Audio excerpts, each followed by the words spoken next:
It's the end of the year, and we are at the Academy Awards of watches. The best watches are laid down behind us, and we're going to take a look at the GPHG 2023 in Kuala Lumpur.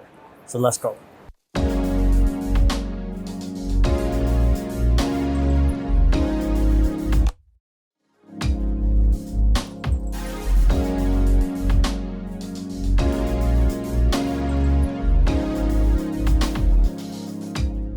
So there are a lot of watches that have been picked by a jury as the best watches of this year. But I'm going to talk about my favorite picks. The first of them is Simon Brett. What I love about this watch is the dial. So this guy, he is a young watchmaker, almost my age, and he used to work at MB&F. And you can see some characteristics, some habits that he brought forward from MB&F. And one of them is that he is giving a lot of credit to every watchmaker that has worked on this watch, which is something that only MB&F was known for up until now. This is one of the most gorgeous dials that I've seen. Hand engraved dragon scale texture, and the whole thing looks amazing. Next, let's talk about Audemars Piguet. Now, I've been a bit critical of AP recently, but I'm kind of liking the direction they're headed in. First of all, what they're doing with the Royal Oak offshore, especially with the concept designs, they're taking watchmaking, their traditional watchmaking, and adding a more futuristic approach to it. Yeah, it's still an offshore, it's still the Royal Oak, but these are kind of setting the footprint for the future of the Royal Oak. And we can start to imagine what the Royal Oak might be in the next 10, 20 years. And that's kind of looking good. That's looking exciting. The second watch is the Code 1159. What I love about this is that, again, they are taking the code to a new level. They're kind of moving away from the Royal Oak, or not just depending on the Royal Oak. And I love that because this, again, could be the future of AP. The integrated steel sports watch trend might come to an end or might not be as popular in the next 10 years. So they cannot rely on that one watch, that one silhouette, that one famous design. They need something else. And just like how the Royal Oak was ahead of its time in the beginning, the Code 1159 is still ahead of its time. That's why it's not as popular. But I'm sure that in the next 10, 20 years, this is gonna be the future. And what they're doing in terms of complication, in terms of watchmaking, the future watchmaking, that's what I love about this. Filipe Pulik, this is his first complication.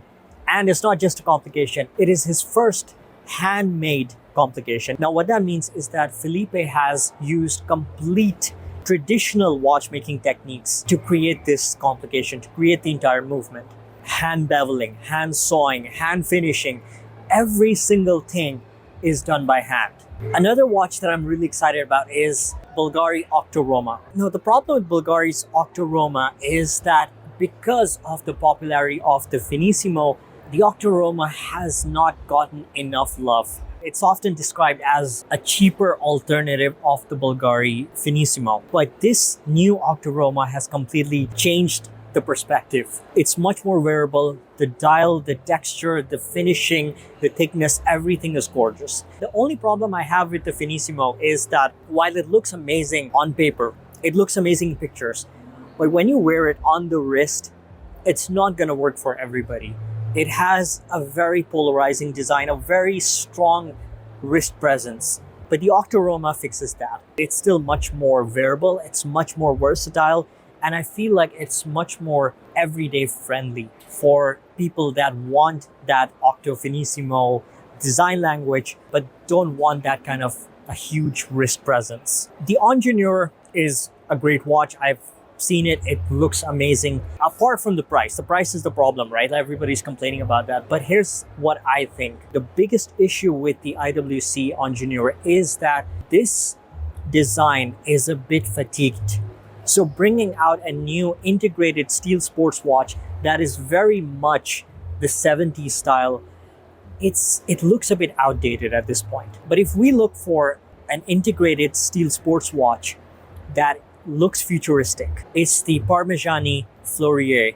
This is one of my favorite watches. Not because of the complication, not because of the way that it looks, but the futuristic practicality, the futuristic approach that this watch has brought. And I think that this is going to become a benchmark for all of the future integrated steel sports watches. You know how dressier watches have been not very practical. They're not tool watches, they're not versatile enough. Parmigiani fixes that. They bring practicality, they bring a certain level of versatility to a dressy looking watch. Let me know, what do you think about these watches? What's your favorite pick amongst the GPHG nominees? Thanks for watching.